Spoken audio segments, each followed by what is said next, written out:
જાફરાબાદ શહેરના ખોડિયારનગર કોલીવાડ વિસ્તારમાં ગત રાત્રે કડાકા ભડાકા સાથે બે રહેણાંક મકાનો પર વીજળી ત્રાટકી, જેના કારણે નોંધપાત્ર નુકસાન થયું છે. તો આ ઘટનામાં મકાનોમાં રહેલા ઇલેક્ટ્રિક ઉપકરણો બળીને ખાખ થયા અને મકાનોની દિવાલોમાં તિરાડો પડી હોવાનું જાણવા મળ્યું છે. ગઈકાલે બપોર બાદ જાફરાબાદ શહેર અને આસપાસના ગ્રામ્ય વિસ્તારમાં વરસાદી વાતાવરણ સર્જાયું હતું. મોડી રાત્રે આ વાતાવરણ વધુ તીવ્ર બન્યું, જે દરમિયાન આકાશી વીજળીએ ખોડિયારનગરમાં આ ઘટનાને અંજામ આપ્યો. આ ઘટનાનો વિડીયો સોશિયલ મીડિયા પર વાયરલ થયો છે, જેમાં વીજળી પડવાની ઘટના કેમેરામાં કેદ થઈ હોવાનું દેખાઈ રહ્યું છે. મારું નામ અજયભાઈ સોલંકી.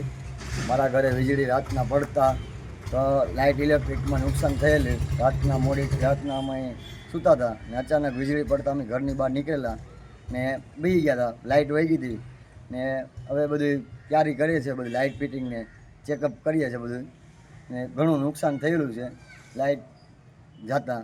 ઇમરાન શેખ સાથે ચક્રવાત ન્યૂઝ, જાફરાબાદ.